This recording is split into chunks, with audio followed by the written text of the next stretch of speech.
If there was ever a case for not reading books, this movie's it.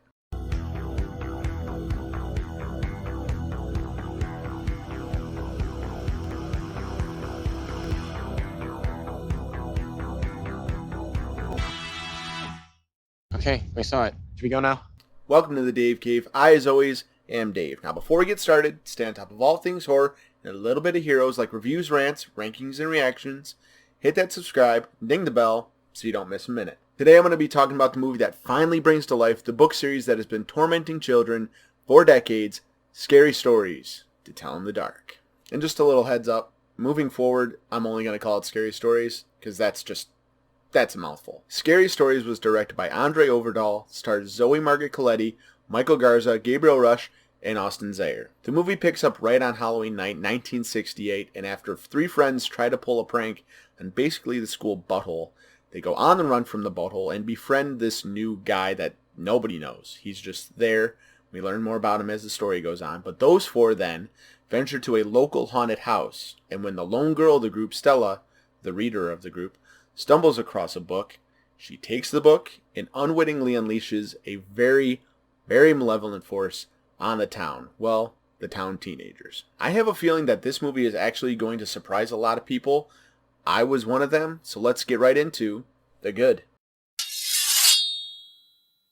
For my first entry in the good column, it's the cast, the four kids that this movie follows throughout. And even really when you have the original three, the three friends that start this movie off, any combination of them felt very organic.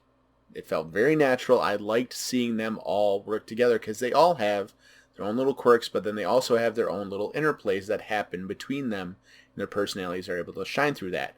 I very much enjoyed that. But even then, when you have them by themselves, they each have moments throughout the film where they are able to shine on their own, and they do. They're all very good actors. Every performance in this movie was solid across the board, but really with these kids, and even out of these kids, Zoe Margaret Coletti. She plays Stella. She was awesome. I was all in on her. She was very, very good the way she was able to draw out her emotions. Her acting felt incredibly genuine. She's not going anywhere anytime soon. She's going to be around for a while, so be on the lookout for her. She rocked. For my second entry in the good column, it's the atmosphere. This movie starts on Halloween, and it feels like Halloween. So much so that more than a couple times in this movie, I thought to myself, holy hell, they should have waited until October to release this movie. There's nothing really coming out this year. I mean, there are movies coming out, but this movie, kind of like Hellfest, this movie felt like the season. It dripped of Halloween, and I loved the hell out of that. Unfortunately, if they do make a sequel to this, the next two Halloween seasons are going to be dominated by Halloween, so they kind of missed out on the ability to capitalize on that. But moving forward, this movie could kick off a Halloween season marathon very easily. It'll put you in the mood. For my third entry in the good column, it kind of builds a little bit off the atmosphere, but it's the tension, and by extension, the jumps. I will say right now, if you do not like jump scares, if you think they're cheap, or you don't enjoy movies that have them, in any way, shape, or form, if you don't like jump scares in your movies, you're going to hate this movie. You're not going to have a good time. So unfortunately, save your money. If you don't like jump scares, do not go see this movie. If you don't mind them, if you think they're just okay, you can get past them, they don't affect you, I think you'll be fine. You'll be okay. But there are a ton of jump scares in this movie. And in those jump scares, the music, the lack of music, the visuals, it all comes together very well to build up these jump scares. And sometimes they're build-ups. Sometimes they come out of nowhere. But there's a bunch of them. And despite the fact that jump scares get me, I liked it. Because it was well done. None of them felt cheap.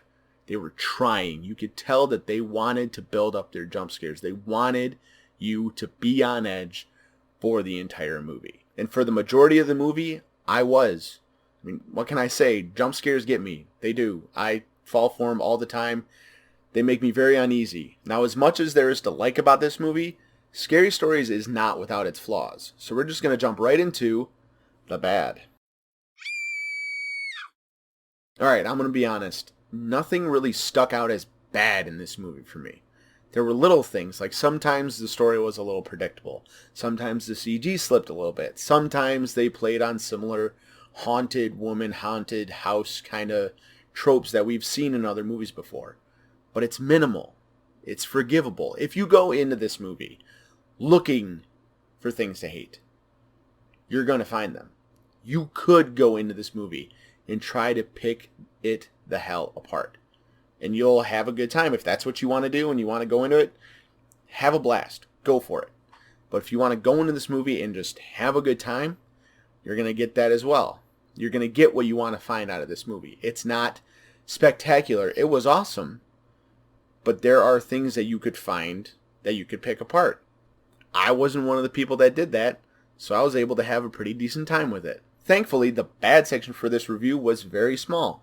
So now we're going to move right into a little twist on my kills section. We're going to talk the stories. As I mentioned in my good column, I enjoyed the tension and the way they build the jumps in this movie. Where that really shines is the stories. In the way the stories play out, they actually play on different types of fears throughout the movie. Sometimes it's fear of being stalked. Sometimes it's fear of claustrophobia, and sometimes, which you've seen in the trailers, is arachnophobia. That scene was pretty awesome. Those scenes are what you're going to walk away from this movie thinking about, because they're varied, they're awesome, and they're well done. And they're going to get you. They really are. Now, without spoiling anything and mentioning no names whatsoever, my award for favorite story of the film goes to Harold. The visuals of it, the build-up of it, and ultimately the finale of what happens at the end of that story in this movie. It had me so damn uncomfortable basically through the whole thing. Once you know that scene's starting, from start to finish, I was just, it was very well done, and I was just, damn. Question of the day. Without spoiling anything and saying no character names, if you've seen the movie, what was your favorite story? And if you haven't seen the movie, but you've read the books, what's your favorite story from book 1? Hit the comments. Let me know. Now for my final thoughts for Scary Stories to Tell in the Dark. I know I've said it, but I really did enjoy this movie. And on top of everything that happens in this movie, I was surprised that being centered around 4 kids, they deal with some very adult themes. And there's some very haunting visuals that go into this movie. They made that PG-13 work for them. Not once during the movie did I think, oh, that's why they did this, because it's PG-13. It did not feel watered down. Not 1 minute in this movie felt like they should have gone harder. So, 2 questions. Should you go see it? Yes. Unless you hate jump scares, save yourself the time, go see Hobbs and Shaw, go see something else. Don't go see this movie. And do I plan to put it up on the wall? Yes. But someday. It's not going to be a day one buy for me. But it definitely would be a worthy addition to the collection. Okay, while you go get tickets for Scary Stories to Tell in the Dark, I'm going to go get to reviewing Friday the 13th Part 8, Jason Takes Manhattan. The review for that will be out on Tuesday. And if you've missed any of the reviews in that series, I'll have links to all those in the description below. Be sure to go check those out. You have all weekend to do that. And that is going to do it for me today. Thank you so much, as always, for stopping by the Dave Cave. I'll see you all real soon. But until then, take care.